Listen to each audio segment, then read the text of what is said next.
Hello mga ka-trending. So meron tayong bagong news ngayon. Ayon Perez na paamin na mahal niya si Vice.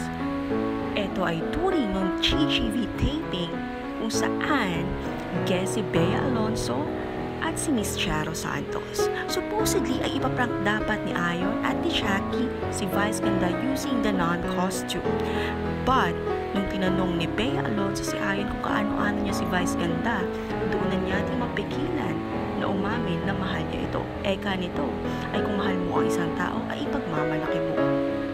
At nahihirapan na raw siya sa bawat taong nagtatanong kung kaano-ano niya si Vice. Eto naman ang mga naging komento ng mga netizens sa naging desisyon ni Ayon ng kapagrelasyon kay Vice. Merong mga natuwa at meron din namang mga nainis. At meron din namang nagsasabing mga netizens na easy money daw yung pagiging jowa ni Ayon Perez kay Vice ganda. So what do you think mga ka-trending? So before yan, gusto ko muna hingin na inyong like and of course subscribe